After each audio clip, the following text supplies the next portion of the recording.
Muitas vezes as pessoas acham que por serem grandes injetores, elas vão ser grandes speakers ou grandes professores. Sim. E não é verdade. Eu acho que a grande fórmula do sucesso é você cuidar e atender bem seu paciente.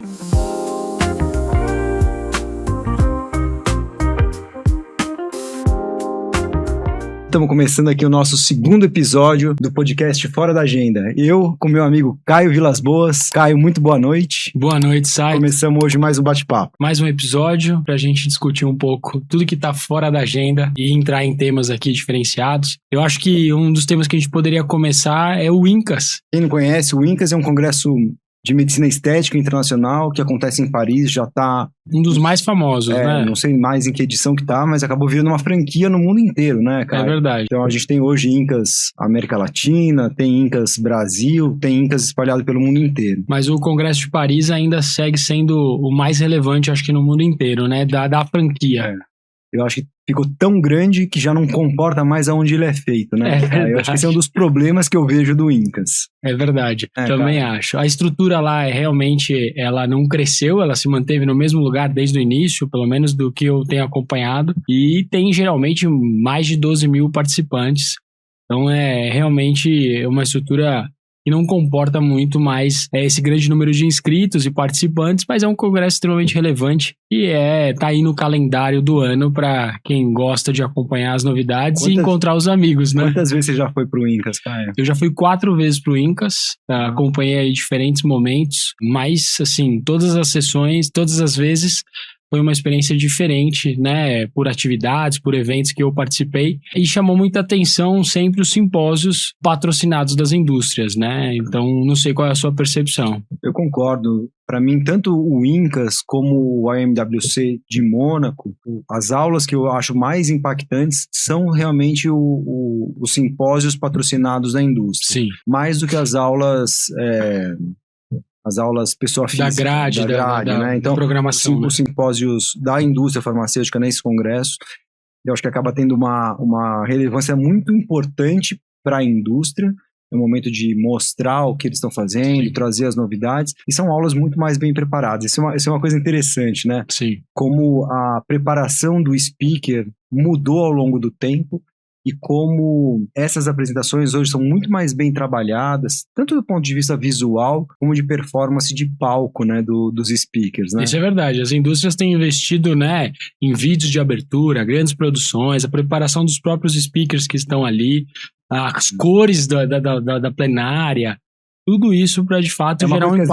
Às vezes passa desapercebido pelo público que está sentado, mas ele percebe esse ambiente todo, mas é tudo pensado, né? Acho que você, como já foi do marketing, como você pensa nisso, inclusive para a gente discutir, quando você vai fazer esse tipo de planejamento, Sim. Como é que funciona? Assim, você tem uma ideia central? Como que você desenrola esse 360 todo em cima do evento? O INCAS, como é o primeiro congresso internacional do ano, podemos dizer assim, é geralmente ali que são lançadas as grandes novidades de todas as indústrias, né? E você tem uma preparação importante, tanto científica, para estar ali, apresentar e trazer as grandes novidades, como na seleção dos nomes que estarão lá. Então, não é tanto político a escolha, né? Ela tem muito mais a ver com as melhores performances e quem estava por trás dessa ciência que foi desenvolvida nos produtos. Você liderou aí um grande grupo de speakers por um bom tempo, né? E é fácil você conseguir eleger os melhores nomes para um congresso assim? Conta um pouco disso. Putz, Caio, eu acho que uma das coisas mais difíceis é você lidar com pessoas, né? Eu acho que hoje, em qualquer área que a gente está trabalhando, a coisa mais difícil é você conseguir lidar com as pessoas. E quando a gente fala de speaker, é um pouco mais complicado. Sim. Porque você tem os nomes que são já muito relevantes para a prática clínica, então eles viram speakers porque eles são grandes injetores, grandes professores. E como você monta uma grade, como você seleciona as pessoas que vão falar num palco ou num simpósio? Sim. E aí eu acho que tem uma questão de qual o segredo? Qual o segredo, né? Como você consegue pensar? Mas você tem que tentar combinar um pouco de perfis de speakers diferentes. Você tem que pensar na sequência que você vai conduzir a conversa para você começar com impacto. Depois você pode ter uma coisa um pouquinho mais calma, uma pessoa mais tranquila falando. Depois, geralmente, você vai ter um coffee break, uma pausa, você tem que voltar com aquilo forte. Verdade. E você tem que fazer um grande encerramento. Então, é difícil você manter a pessoa conectada o tempo todo.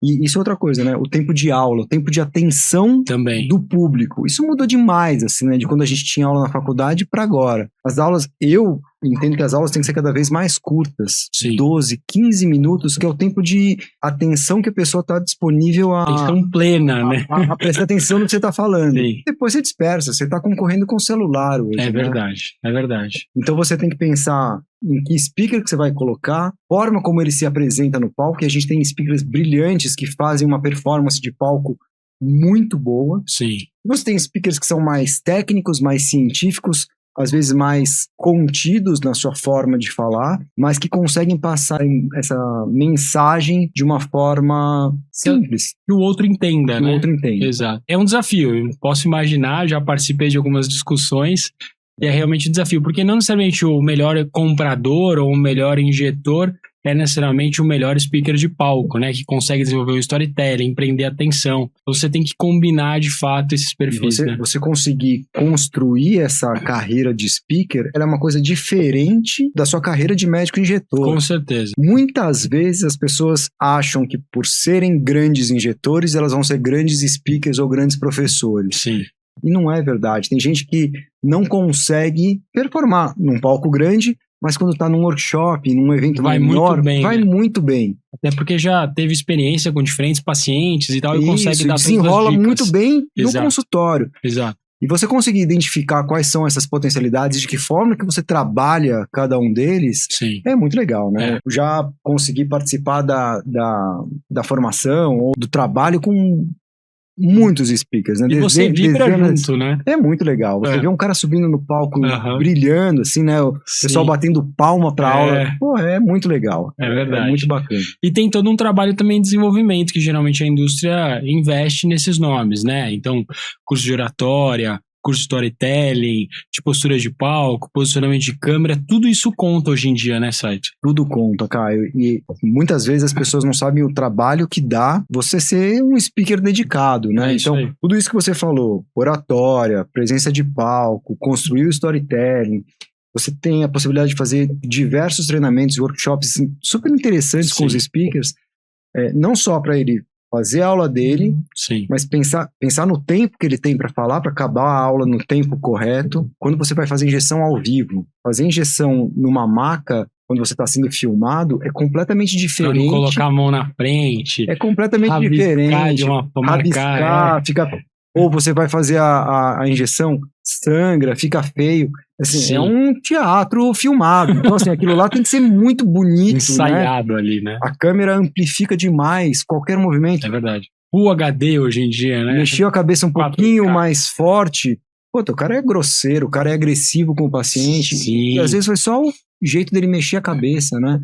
Então, quem tá no público tá lá tenso, vendo e às vezes esperando o cara errar, né? Então, assim, esperando o cara errar, sabe? Você não acha, cara? Eu acho que sim, eu acho que sim. Eu acho que todo mundo tem esse... Vendo lá pra ver se vai dar certo, se não vai, mas esperando o cara cometer um deslize, né? E isso entra também na produção dos slides, nos casos antes e depois bem feitos, né? Padronizados.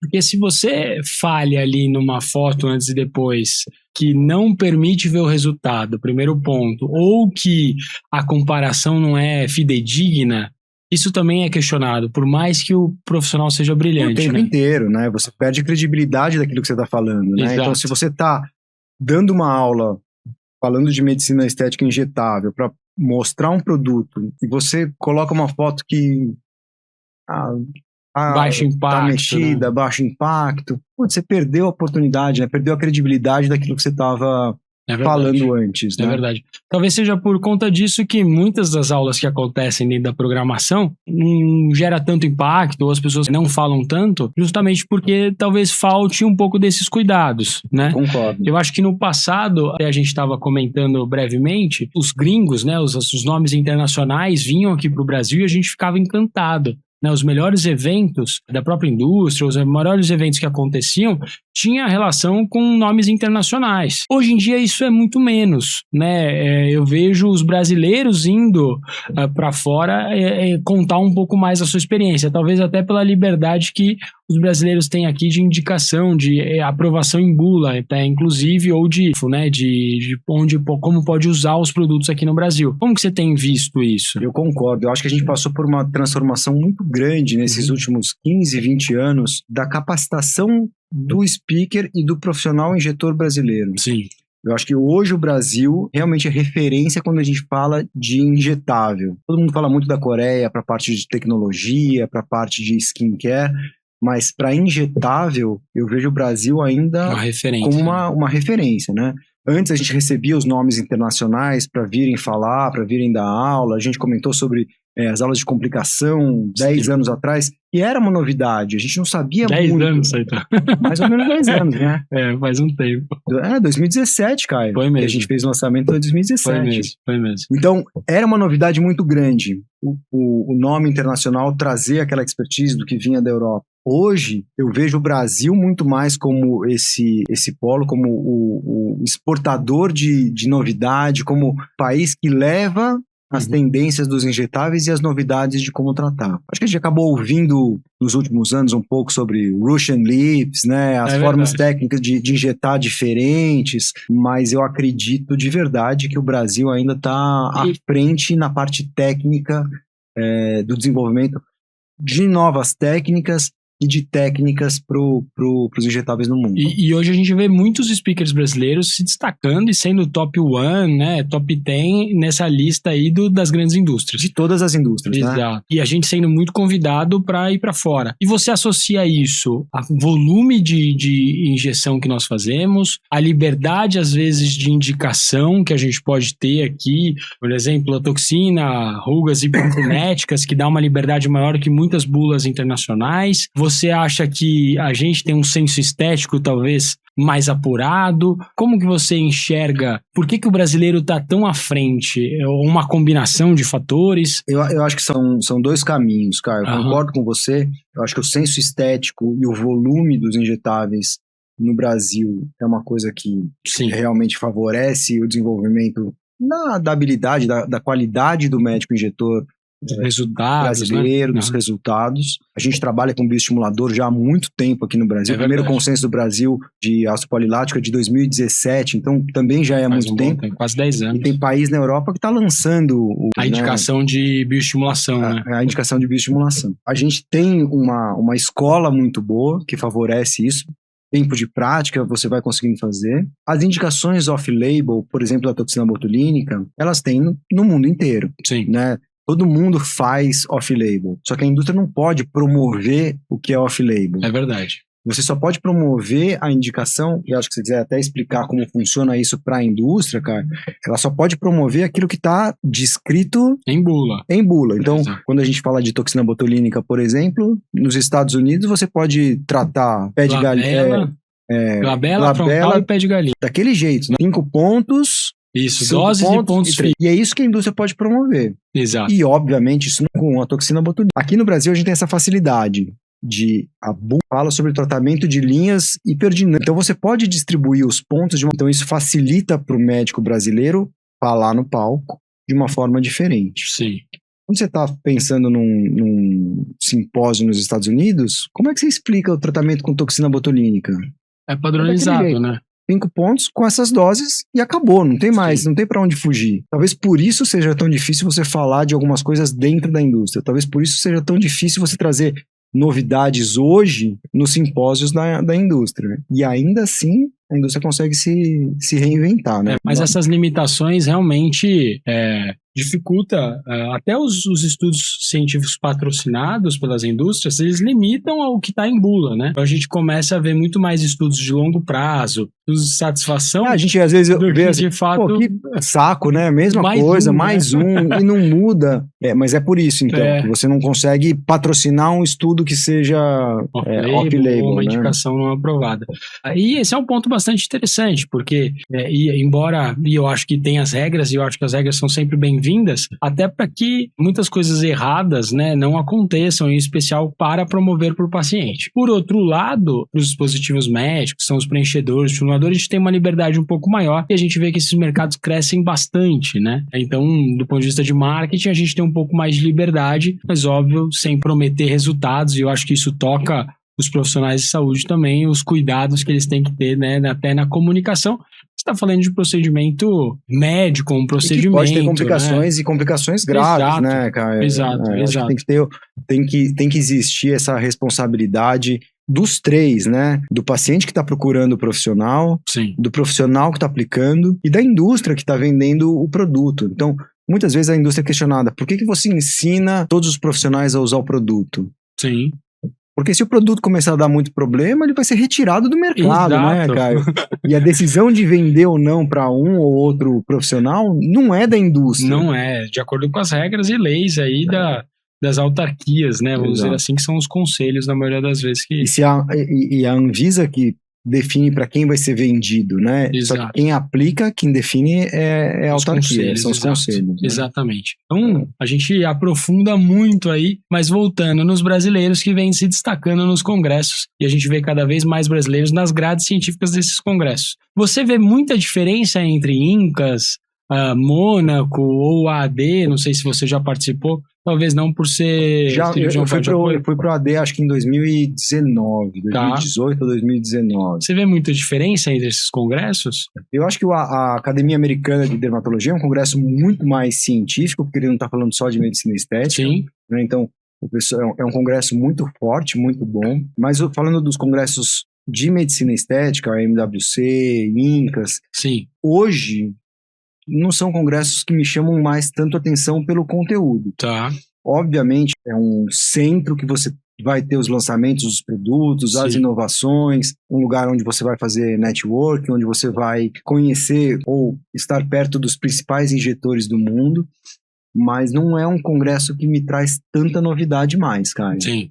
E aí eu tenho uma dúvida, né? Se isso acontece porque a gente tá enviesado, a gente já tá vendo isso acontecer 10 anos no mercado, você mais tempo ainda, né? E porque o Brasil hoje é esse centro de exportação. Eu não sei se o Brasil ficou mais relevante, se o nível dos congressos hoje está mais fácil de ser assimilado, se isso é um impacto de mídia social que você está vendo o tempo inteiro, que você vai ver lá, hoje você vê na mídia social. É verdade.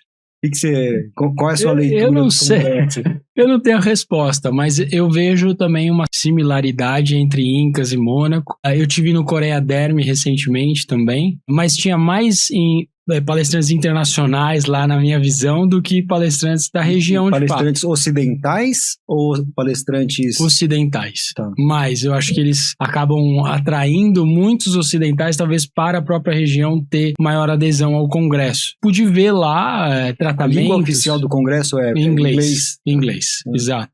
Mas tinha bastante tradutores e tal, mas a linha oficial era inglês. Mas também não vi grandes novidades. Eu acho que o INCAS e Mônaco ainda tornam mais relevantes. Mas comentam sobre o Congresso Mundial de Dermatologia, tem ainda o MWC Ásia, que eu ainda não participei, que são congressos também interessantes que a gente ouve grandes coisas. Mas eu não tenho visto tantas novidades. Antes você discutia, sei lá, um tratamento, uma técnica nova, e pra gente era sempre, uau, que legal, uma novidade, que nem foi os coxinhos, compartimentos dos coxinhos faciais, né, quando saiu um estudo, ou o estudo de consenso das complicações, ou até o beautification do Swift. Então tudo isso era muito disruptivo, novidades, e hoje em dia a gente vê menos, é mais do mesmo, né? Agora, o que chamou a atenção na Coreia são os novos procedimentos, né? Então você vê novos produtos sendo lançados, novas combinações sendo lançadas, novas tecnologias, então eles estão... Mas de produtos de novidade que você está falando, o que você viu de... Não, novidade nada. É muito mais uma nova fórmula, uma combinação de substâncias ou tecnologias. Isso bastante. Então, muito mais até me pareceu do que os outros congressos, né? Mas nada disruptivo até o momento do que eu vi lá no Coreia Derm. Agora, bastante peso em tecnologia. E talvez muito por conta da prática clínica lá. Foi muito interessante ao visitar uma clínica e o injetor principal, que era inclusive famoso, internacional, estava presente em vários desses congressos e tratava inclusive celebridades lá, ao mencionar os preços de comercialização de um procedimento. Então, uma toxina a $10, um preenchedor a $30, um fio a $8. Então, uma competitividade, tanto porque as indústrias estão lá presentes, como também das próprias clínicas, muito alta. Então, a clínica tinha que optar, ou eu vou subir um pouquinho o preço e vou me diferenciar no que eu ofereço, vou tratar melhor, ou eu vou tratar volume. Então tinha uma clínica especificamente lá que tinha que atender 100 pacientes dia. Quantos injetores trabalhando? Eu não tinha ideia, mas você via uma maca do lado da outra e tinha um volume absurdo. Então uma diferenciação muito mais difícil de acontecer e você tinha que trabalhar volume. E os próprios pacientes não esperam então um tratamento muito diferenciado. Eles chegam, querem fazer e ir embora. Exato, exatamente. Então um volume absurdo, com pouca diferenciação. Fast food. Mas uma forma de diferenciar estava ligado, ou cobrar um pouco mais caro, ligado à tecnologia. Então a tecnologia para eles era vista como uma forma de manobra para você conseguir cobrar um pouquinho mais caro do paciente. Por isso a necessidade de inovação constante, novas tecnologias e aí se diferenciar. Caio, e com relação ao público que você viu lá nas clínicas, faixa etária, assim, público mais jovem? Bastante gente nova, sim, mas também clínicas mais, uma segunda clínica que a gente visitou, mais uma elite de fato, assim. Então, com horário agendado, né? Mas tudo muito formal. Quanto tempo o agendamento? Essa de 100 era um atrás do outro, assim, e várias clínicas, vários consultórios simultâneos, então era muita gente ao mesmo tempo. Nessa segunda clínica, não, um pouco mais intervalado, com espaço para você fazer um atendimento. Mas também nada muito duradouro, como 1 hora, 2 horas, como a gente vê nas clínicas aqui no Brasil, com um ticket médio alto, às vezes de R$50 mil. Isso era raridade por lá, até por conta da concorrência, né? Então a diferenciação, por mais que você possa cobrar mais caro, ela não é tão mais cara, até porque tem muita clínica, muito profissional, muita concorrência também das indústrias, então você tem que trabalhar numa margem ali mais baixa do que o normal. E que é um modelo até interessante, lá dá certo, né? Aqui a gente não chegou ainda nesse nível, mas eu acho que a concorrência tende a aumentar. Eu não sei o que você acha até de um jeito tão significativo, talvez as redes venham para o Brasil, como é muito forte hoje em dia nos Estados Unidos, na Ásia, cobrando cada vez mais barato, como os med spas, né? Cobrando $50 uma toxina. Eu acho que é uma tendência, mas eu acho que quem tá bem posicionado de nicho, a gente até falou no episódio anterior, vai se sobressair, né? Não sei como que você vê isso no futuro. É uma dúvida muito grande que eu tenho, né? De como vai ser o mercado médico, e ainda não falando só de medicina estética, né? Mas como vai ser o mercado médico inteiro. Sim. Daqui a uns 10 anos, daqui 5 anos, né, cara? Muita faculdade de medicina, muito médico se formando. Você não tem especialização para todo mundo, você não tem residência para todo mundo. Ontem mesmo eu vi que vários estudantes de medicina do último ano foram reprovados numa prova. Não sei a qualidade disso, mas é uma quantidade significativa, foram reprovados, justamente pela qualificação tá cada vez mais baixa pelo grande volume, né? Então, assim, você tem uma grande quantidade de formação de novos médicos. Hoje os médicos acabam a faculdade, vão fazer cursinho para entrar na residência. Sim. Então, não tem vaga de residência para todo mundo, a qualificação fica pior, o cara tem que começar a trabalhar para pagar as contas dele, tem que começar a trabalhar para pagar, às vezes, o financiamento da faculdade. Sim. Ficando mais difícil de você encontrar plantão para você fazer. Sim. E eu tenho uma dúvida grande em relação ao modelo de consultório que você vai ter no futuro. Sim. Né? Você já vê hoje muitas redes de injetáveis de estética espalhados, né, em shopping center, nas ruas. Então, muitas clínicas já sendo instaladas com um financiamento grande por trás, grandes investidores por trás. De que forma que o médico mais novo vai conseguir abrir um consultório dele e competir financeiramente, concorrer com esses caras, né? Eu acho que vai ser cada vez mais difícil você ter um consultório privado e atender um paciente privado e se sustentar em cima disso. E aí eu não sei se o modelo vai ser esse modelo da Coreia para cá, de grandes volumes, atender em grandes volumes e redes, que eu pessoalmente não acho que é o melhor modelo. Eu acredito no tratamento individualizado, num tratamento em que você precisa de um tempo para conversar com o paciente, entender as necessidades dele, porque injetar por injetar, qualquer técnico consegue repetir, mas você conseguir adaptar o plano de tratamento para o paciente, para aquilo que ele está desejando, é mais difícil. Com certeza. E lidar com a diversidade dos pacientes, né? Uma possível assimetria, você fazer doses diferentes para cada paciente, uma complicação, então lidar com uma complicação também não é fácil. Então, essa diversidade de pacientes também acaba dificultando. E eu acho que cabe ao médico, né, Caio, fazer esse papel de educador também. Sim. Porque muitas vezes o paciente troca a informação por uma post que ele viu, alguma coisa que ele viu nas mídias sociais, entende que aquilo é o normal e vai normalizando uma coisa que não é bonita, né? A gente comentou mais cedo dos Russian lips, né, que são aqueles lábios super evertidos, exagerado. Aquilo não é bonito, aquilo não é normal. Só que de tanto você ver isso, os pacientes acabam achando que é bonito. É normal, que aquilo é aceitável e vamos buscar aquilo. Cabe ao profissional gastar esse tempo para explicar que isso não é normal, isso não é bonito. Sim. Né? Mas eu quero fazer mesmo assim. E aí? Você tem que fazer ou você não tem que fazer? Qual é a resposta, Saida? Aí varia, né? Quanto mais velho você tá, mais fácil vai ficando para você falar não para algumas coisas. Jura? Eu acho. Essa liberdade de você poder falar não. Putz, olha, eu não sou a melhor pessoa que vai te tratar. Eu acho que tem outras pessoas que podem te atender de uma maneira que você vai ficar mais feliz. Você acha que aumenta o risco de complicação, de insatisfação nesses casos? Eu acho que aumenta. Eu acho que aumenta. Você tem que ter uma expectativa muito alinhada com o que você tem para oferecer. Sim. Se eu não consigo oferecer esse resultado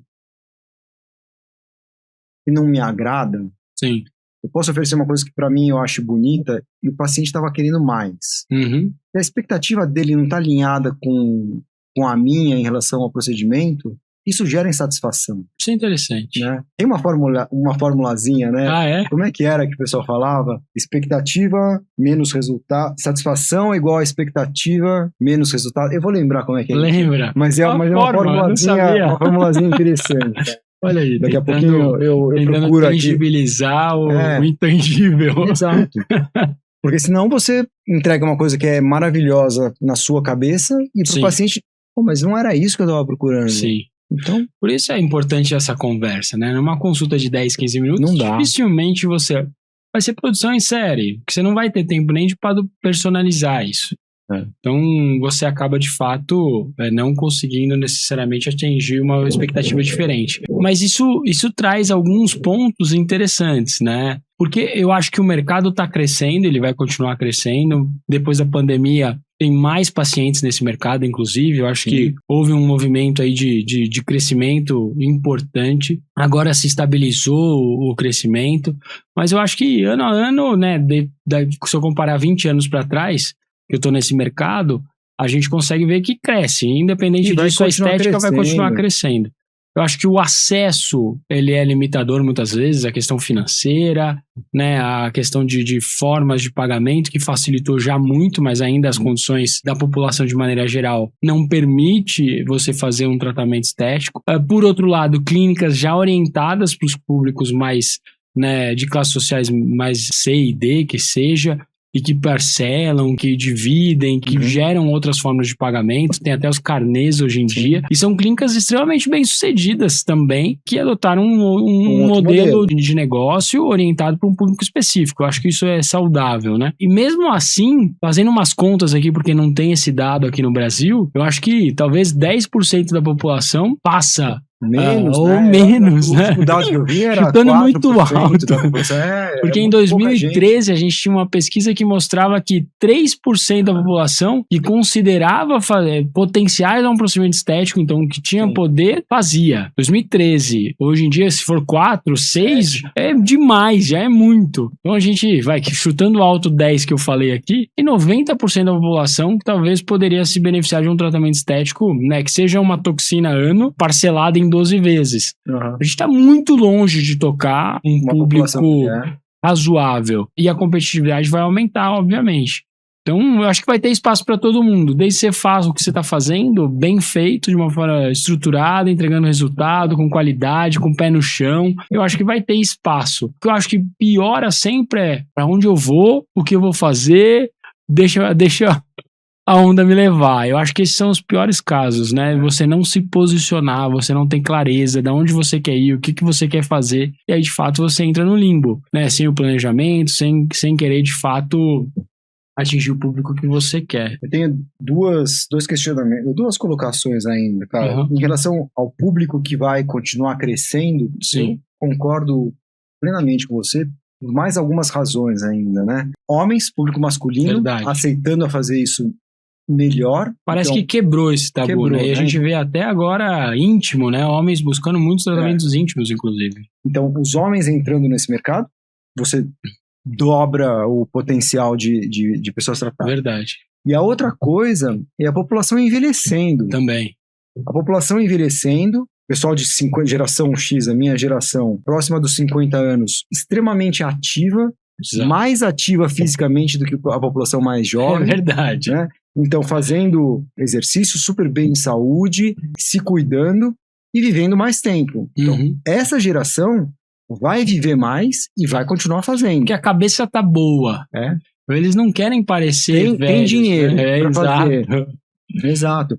E é diferente da população que já envelheceu. Com certeza. Que é uma população que não estava habituada a fazer os procedimentos estéticos. Então, essa geração agora que está envelhecendo é uma geração que vai continuar fazendo procedimento. Exato. Cirurgia, procedimento, tecnologia, o que for.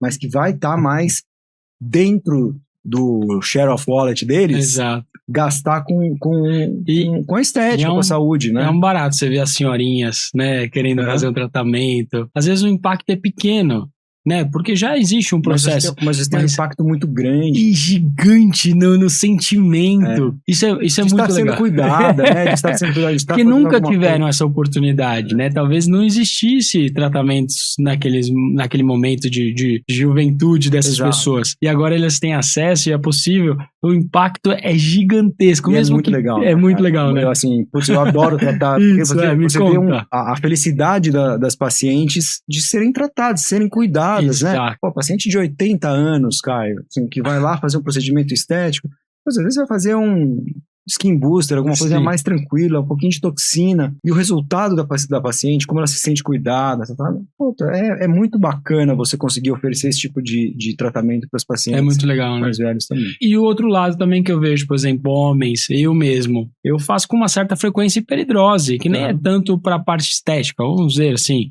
mas para você se sentir bem também, né? Com uma camisa... Explicando para quem não conhece o que é hiperidrose, né? Sim, hiperidrose é a sudorese, ou a pessoa que sua muito, às vezes, na palma da mão ou nas axilas, e às vezes isso é um limitador social, né? Exato, você vai cumprimentar a pessoa com a mão suada, é verdade. Ou vai trabalhar de camisa, a camisa fica... Pizza, a famosa pizza. Exato.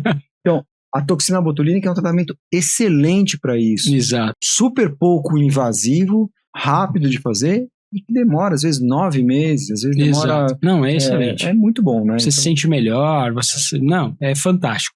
Então você vê também profissionais e pessoas buscando esses tratamentos, não só para a questão estética, mas para se sentir bem, na maioria das vezes, e no final a estética também é para se sentir bem. Mas então, tem muita oportunidade, né? Essa é a questão que eu queria falar, que eu acho que vai continuar aumentando, tem muito espaço para crescer. E aí, voltando um pouco nos modelos de consultório. E aí eu queria aproveitar da sua expertise aí, em relação ao que você vê no mercado. Acho que você já fez muito trabalho com clínicas médicas também.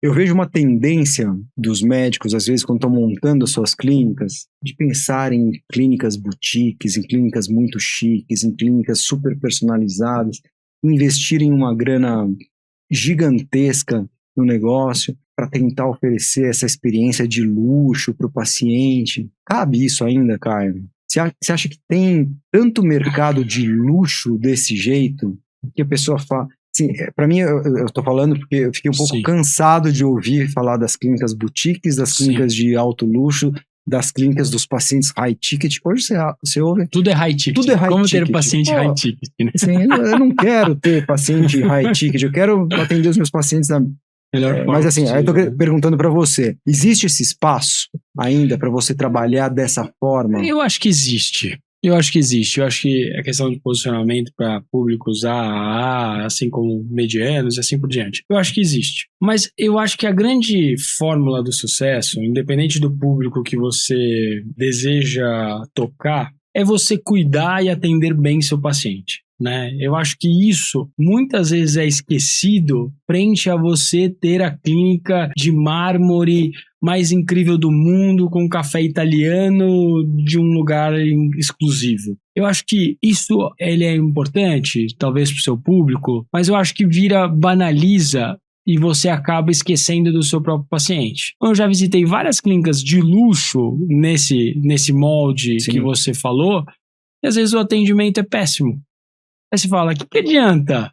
Ter um mármore incrível, todo um arquiteto que assina, e se o paciente não se sente bem ali, eu, na minha visão, não me, né, como analisando, depois de tanto tempo, alguns pacientes, o perfil, por que aquela clínica vai ter sucesso oferecendo itens tangíveis que o preço paga se eu não cuido de fato do meu paciente? Geralmente essas clínicas começam a ter dificuldade. Tem espaço para o luxo? Com certeza. Mas eu acho que o luxo está muito mais associado a algo minimalista, algo exclusivo, não necessariamente a itens caros, a itens extravagantes, né? Ao acesso, a qualidade no atendimento. Eu não sei, eu acho que o luxo, como a gente acabou de comentar, ele acabou sendo, não sei a palavra certa, mas associado a itens caros, sabe? E a essência que é do atendimento de qualidade, um atendimento direcionado, personalizado, mais íntimo,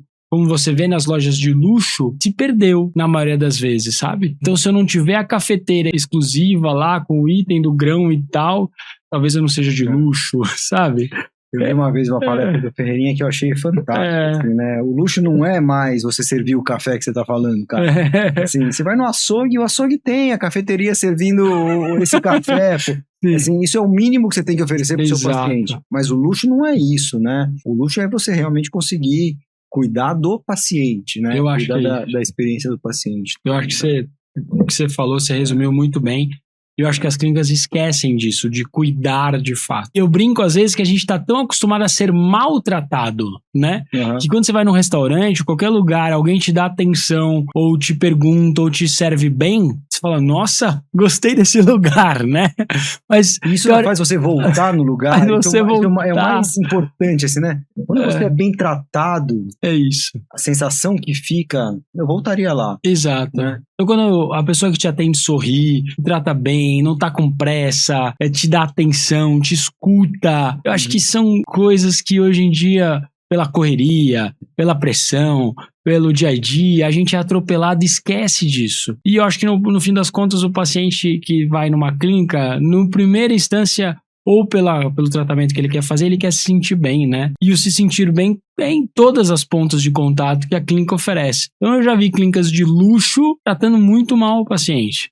E aí você tem lá um primeiro tratamento por desejo de conhecer aquela clínica, mas a taxa de retorno é baixa. Como eu já vi clínicas super simples, com um ticket médio super alto. Porque o atendimento e a experiência, mas do cuidado de fato com aquele paciente é tão maior do que de fato os itens caros que tem ali. Então, isso eu acho que o cuidado faz toda a diferença. E às vezes a gente fica pensando no que eu vou oferecer, qual é a estrutura que eu tenho que ter, quanto que eu vou cobrar, e eu esqueço. Independente do meu tamanho, quanto mais eu fizer meu paciente se sentir bem, eu vou ter pacientes cada vez mais fiéis e retornando, né?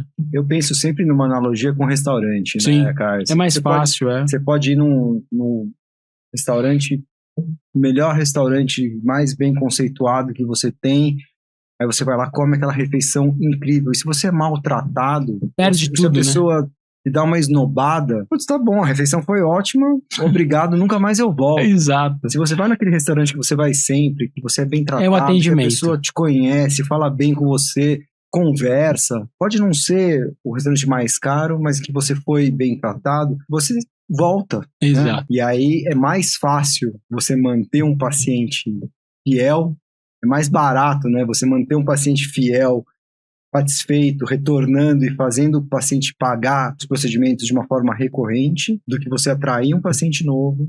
Exato.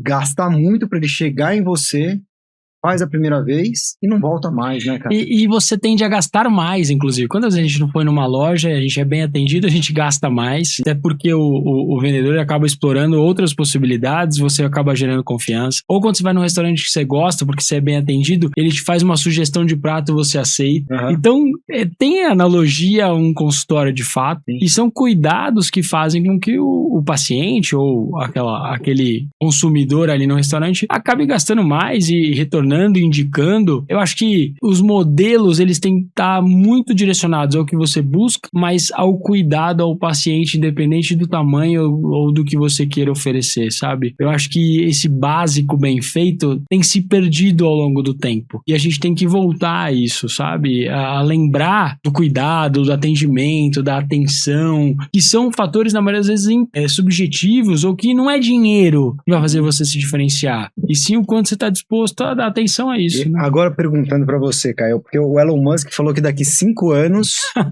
todo mundo vai ter acesso a um médico robô mais bem capacitado do que o médico que atende hoje o presidente dos Estados Unidos. Sim. Então você vai ter médico cirurgião, você vai ter um médico fazendo diagnóstico. E aí, e o médico nessa? Ele vai se diferenciar cada vez mais por conta desse tipo de atendimento, pelo que está em torno dele, pela experiência, ou essa parte técnica você vai ter um consultório rodando ao redor do seu médico robô? Eu não sei a resposta. Mas, por exemplo, quando você acredita nisso? Eu acho que parte do tratamento, sim. Coisas ainda mais padronizadas ou coisas desse tipo. Mas eu acho que o cuidado não vai vir do robô. Vou dar um exemplo. O quanto o cuidado é importante. Quando eu escrevo no ChatGPT uma pergunta, a primeira resposta que ele traz, na maioria das vezes, acho que o meu ChatGPT educado, ele fala: ótima pergunta, Caio.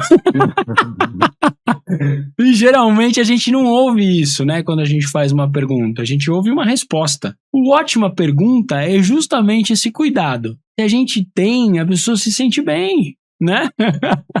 Então tem questões que eu acho que o ChatGPT, o robô, a inteligência artificial vão responder e vão nos atender plenamente, mas eu acho que a gente usar isso para a gente potencializar as nossas capacidades vai ser muito melhor. Mas as questões mecânicas de tem uma mancha ali ou não tem? Essa mancha é um câncer ou não é? Eu acho que direcionamento assim talvez nos ajude até diagnósticos mais precisos, que talvez o olho humano ou a nossa capacidade de comparação não seja tão eficiente quanto de uma inteligência artificial. Mas eu acho que o cuidado, o acolhimento, eu acho que isso, a conversa, o olho no olho, eu acho que isso nunca vai ser substituído. Minha visão, mas me fala aí o que você acha. É uma pergunta difícil, Saito. É uma pergunta difícil. Você não acha que a geração mais nova está perdendo essa capacidade de empatia por conta de excesso de tela, por conta de isolamento?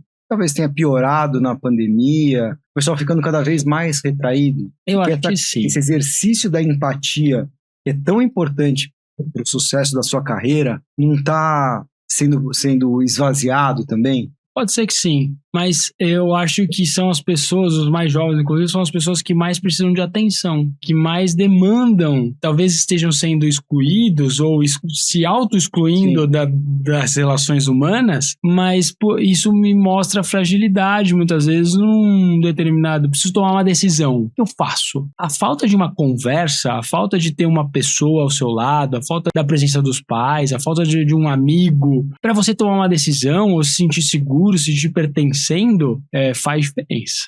Faz muita diferença. Se você se coloca sozinho nas situações, eu acho que aí aumenta muito mais o estresse, a dificuldade de tomar uma decisão. Você não enfrenta o problema, né? Você não enfrenta o problema, tem barriga. Exato. Então, a gente nasceu para se relacionar. Quando a gente vivia sozinho, sei lá, os homens da caverna, a gente morria com 5 anos de idade, 10 anos de idade, sei lá. Mas se morria muito rápido, até porque as dificuldades do ambiente fazia com que a gente sozinho não conseguisse enfrentar. Quando a gente começou a trabalhar, viver em comunidade, a gente começou a superar os desafios. Eu acho que isso é a mesma coisa hoje em dia. A falta de relação humana próxima faz com que a gente tenha dificuldade de enfrentar cada vez mais os desafios. Eu acho que o robô, questões tecnológicas vão vir para nos suportar em parte das nossas dificuldades. Mas então você acha que como um conselho para o pessoal mais novo, ou conselho para os filhos, para os que estão entrando agora numa fase de adolescência ou que estão começando a exercer a faculdade, o que essas pessoas deveriam trabalhar? Como pai, né? O que eu espero até dos meus filhos? Tenham amigos, se relacionem, né? Olhem no olho das pessoas, conversem com seus pais, conversem com seus irmãos, né? Eu acho que essa relação, ela torna a vida mais leve. Às vezes não é nem mais leve, às vezes é mais difícil, mas é um difícil que é necessário. Né? Para você também ouvir coisas que talvez você não tenha gente chegando. E não é só ouvir o Boa Pergunta, Caio. Caio, pergunta idiota, pô.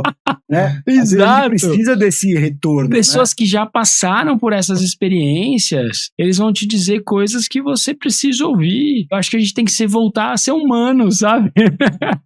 Eu acho que eu tava vendo, né, a minha geração, ela tá principalmente entre o... Você é de que ano, Caio? 8-6. Então você ter ou não ter a internet, sabe? Uhum. A minha vida ficou muito dividida. Então você ter ou não ter um computador, você ter ou não ter a tecnologia a seu favor. Então eu pude viver um pouco do brincar na rua, né, ralar o dedo do pé,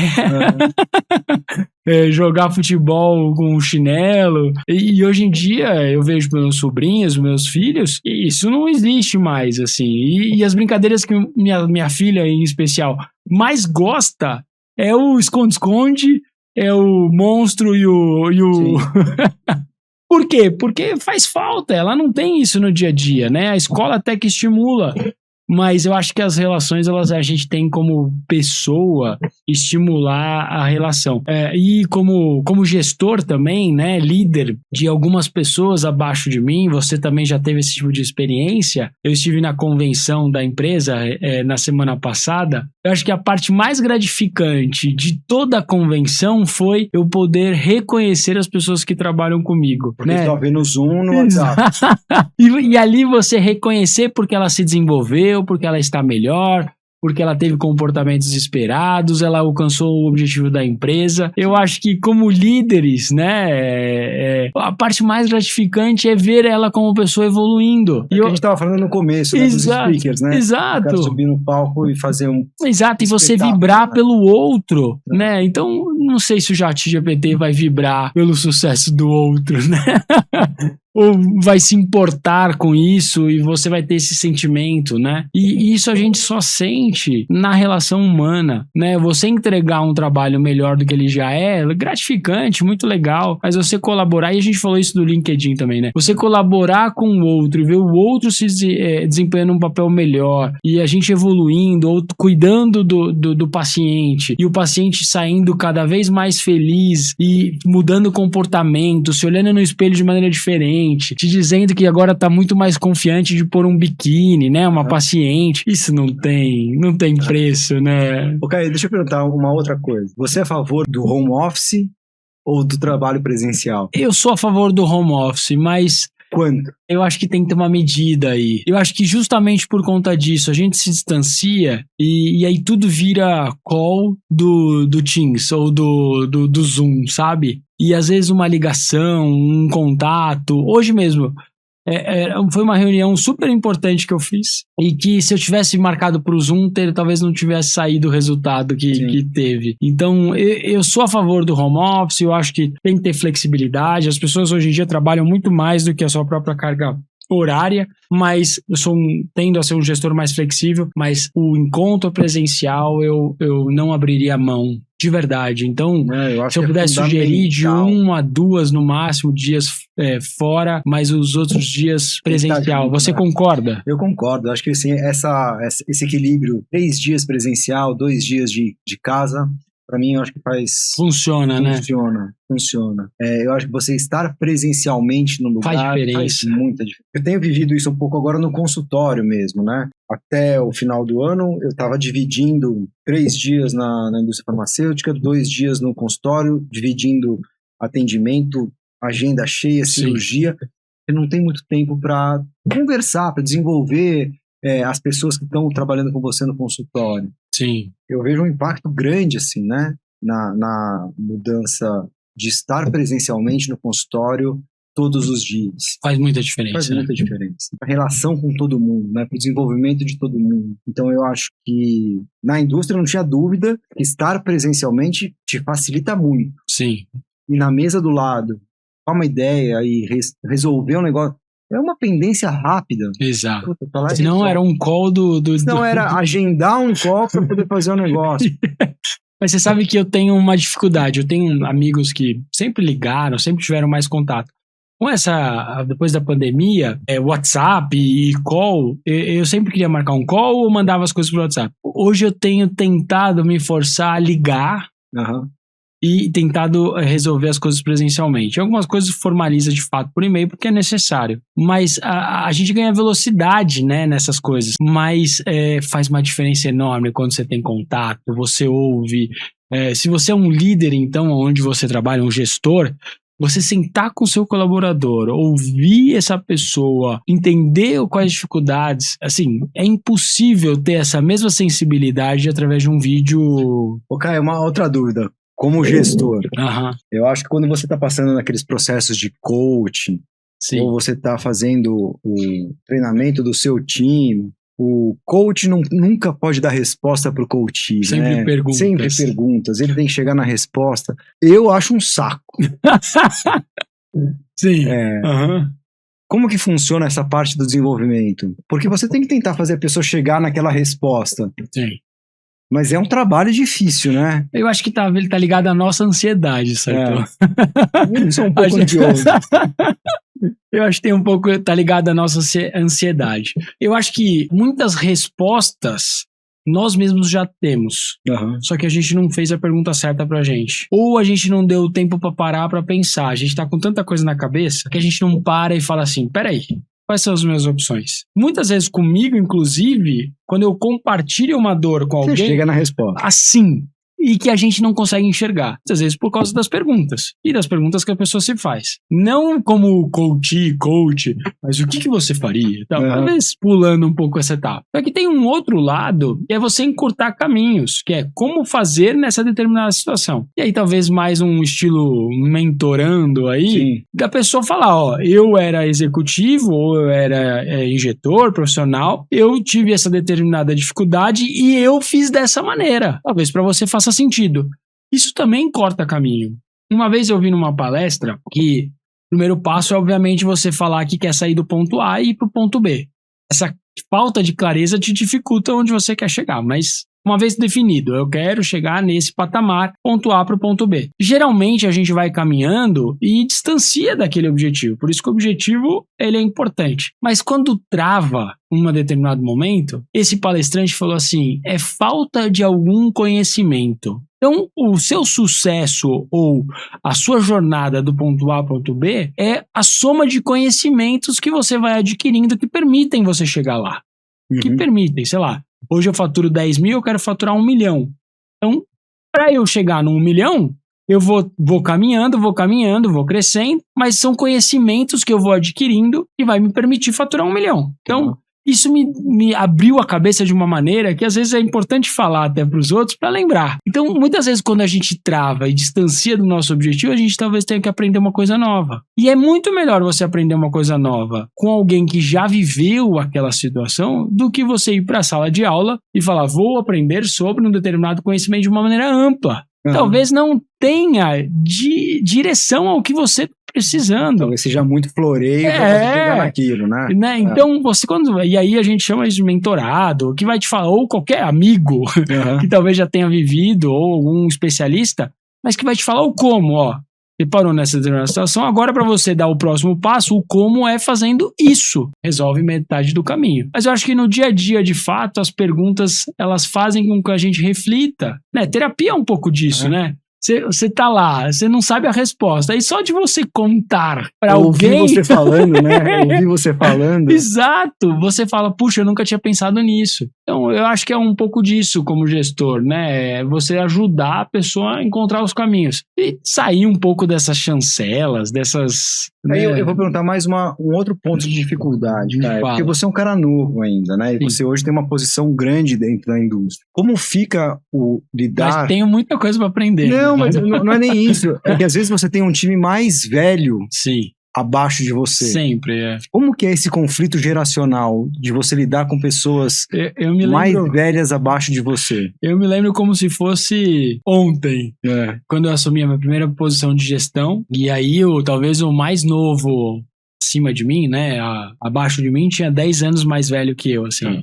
É um conflito de fato. O que eu procurei sempre fazer? Eu nunca tive a pretensão de saber mais que o outro, né? E aí, uma das características que eu sempre desenvolvi foi ouvir os outros. Eu queria ouvir e tirar o melhor daquilo. E eu acho que eu fiquei muito bom nisso, do que eu pego várias informações e compilo nisso e trago uma solução. Eu acho que eu acabei ficando muito bom nisso.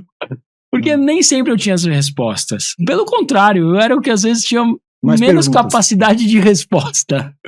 Mas quando você tem a oportunidade de ficar ouvindo as pessoas e pergunto pra você, pergunto pro seu colega, pergunto pro outro e tal, talvez a gente encontre padrão nas respostas e, poxa, eu acho que o caminho mais assertivo é esse. E aí com o tempo você vai ganhando experiência. Acho que essa é a capacidade de ouvir o outro também importante. Mas eu nunca tive a pretensão e nunca fui bati de frente também. Eu sempre procurei ouvir e ajudar o outro. Eu lembro, nessa minha primeira gestora, ela brigava, entrava em conflito.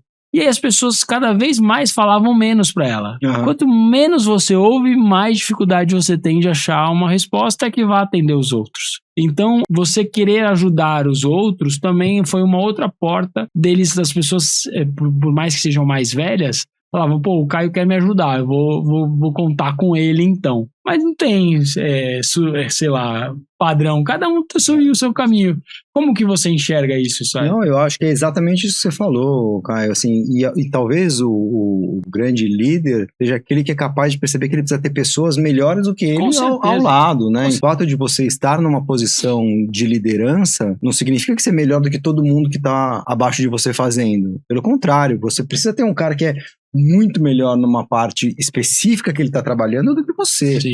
Então você conseguir se cercar de pessoas melhores do que você, porra, isso é fantástico, é o melhor dos mundos, né? Exato. Você conseguir ter pessoas que exercem aquela função específica, sabem mais do que você a respeito daquilo. E eu acho que a gente viveu um pouco disso. Eu lembro quando a gente criava as campanhas, a gente sentava todos juntos para discutir. E perspectivas diferentes. E eu lembro que até uma das campanhas que saiu veio de você. Justamente por essa capacidade da gente conseguir somar esforços e de um médico sair uma campanha de marketing. E que maravilha! E foi uma campanha extremamente bem sucedida. Mas eu poderia ter falado, não, esquece, nunca vou ouvir um médico numa campanha de marketing. Pelo contrário, a gente discutia e chegava num consenso de qual era a melhor campanha, qual era a melhor slogan, tagline, sei lá. Sim. Mas pra gente conseguir, eu acho que é um pouco disso, né? Essa capacidade de a gente ouvir e dali extrair o melhor. Eu acho que isso é muito importante. Mas algumas etapas na minha carreira, eu acho que essa questão de você ter pessoas melhores, você fala assim, puxa, será? Será que essa pessoa não vai ser melhor que eu e vai me substituir? Mas esse é um exercício difícil, né, Caio? Porque você trabalhou na indústria, como que era isso pra você? E você tem que preparar o seu sucessor. Sim. Né? Senão você não cresce também, né? Pois é. Você tem que preparar o seu sucessor. Como que você sabe que essa pessoa vai poder chegar lá e assumir a sua posição? Você tem que conseguir compartilhar muita coisa com essa pessoa, confiar nela e preparar ela para assumir a sua posição. Você tem que estar muito confiante em você, né? Em você, né? Eu acho que dentro do meio universitário e no meio corporativo, muitas vezes alguns líderes acabam podando as pessoas boas por medo de ser substituído, né? Sim. Então você vê muita puxada de tapete, porque, não, esse cara, se ele ficar aqui, ele vai me substituir, vai tomar o meu lugar, vai pegar minha cadeira. Isso é péssimo para tudo, né? E trava, a equipe não avança. Pro ambiente de trabalho, a equipe não avança, você não se desenvolve. É isso. Então,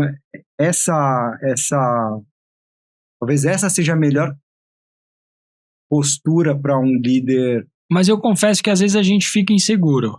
Mas se você faz uma autorreflexão de você, por mais que ele tenha ou aquele outro colaborador tenha habilidades que às vezes sobressaem as suas, e aí uma etapa que a gente pode até falar num próximo episódio, você ter orgulho de quem trabalha para você, que é incrível, que é de novo você querer reconhecer, tem outras habilidades. E muitas vezes é só com o tempo, é só com a experiência. Cabelo branco, barba branca, né? Porque às vezes, tecnicamente, sei lá, hoje eu tô numa posição de vendas. Talvez eu seja o pior vendedor do time todo. Talvez sim. E aí eu tenho que reunir as pessoas para trazer essas habilidades, discutir posicionamentos e tal. Mas eu tenho outras habilidades que as experiências passadas me trouxeram. Então você precisa articular, você precisa aprovar uma campanha, você precisa pensar em outras coisas, você precisa se relacionar com outras áreas e me tornam o profissional que eu sou hoje. Então a gente também tem que refletir a nossa bagagem, a nossa capacidade, não só ponto de vista técnico, mas todas as outras capacidades que a gente tem. Né? E eu acho que como médico é a mesma coisa. Com o tempo, você vai desenvolvendo outras habilidades que não é só injetar. Então, sei lá, um speaker às vezes fica preocupado de ser substituído, né? Você pode falar um pouco mais disso. Mas tem outras habilidades que compõem um bom profissional, né? Hoje eu estava lendo um post falando um pouco sobre o ostracismo que o médico acaba se colocando, né? Porque é tanto tempo intensivo na técnica, né? Na formação médica, na carreira, 20 horas por dia, 18 horas por dia, só vivendo medicina, falando daquilo, convivendo com médicos, e geralmente esse círculo acaba ficando chato, Caio, porque o médico só fala de medicina, só fala daquilo. Então você vai num encontro com um médico, é um porre, porque é só medicina. E o cara acaba perdendo a capacidade de se desenvolver em outros aspectos da sua vida que facilitariam conversas, facilitariam outras coisas, né? E às vezes ele acaba se sentindo até meio fora do ambiente quando ele está em outro lugar que não está falando de medicina. Sim. E você precisa desenvolver outras áreas, você precisa desenvolver outras habilidades. É uma coisa que dentro da faculdade de medicina eu acho que é muito falha, e que dentro da nossa carreira como médico, talvez seja, para mim, uma das coisas mais falhas dentro da medicina. A sua pessoa não se resume a ser médico, né? Ser médico é uma parte daquilo que você é. Sim. Só que você tem muitas outras coisas para desenvolver, para falar. E dentro da indústria eu acho que eu consegui viver um pouco disso, de você ter esse desenvolvimento de outras habilidades. Para mim, me acrescentaram muito. E melhoraram você como médico também. E me melhoraram como médico, exato. Então eu vi aqui que as pautas que a gente elencou, a gente falou todos e muito mais. Fora da agenda. Até um pouco, fora da a nossa agenda tá batendo muito com o tema. Perfeito. Fora da agenda, eu acho que foi muito bom. Mais uma vez, um bate-papo contigo. A gente consegue... Já tem mais coisa para anotar aí para o próximo encontro. É isso. Então, obrigado mais uma vez pela oportunidade. Sempre é muito gratificante e o assunto nunca acaba. Nunca acaba. Obrigado mais uma vez. Obrigado, pessoal. Valeu. Até o próximo Fora da Agenda. É isso aí. Valeu, tchau, Caio. Obrigado. Boa noite.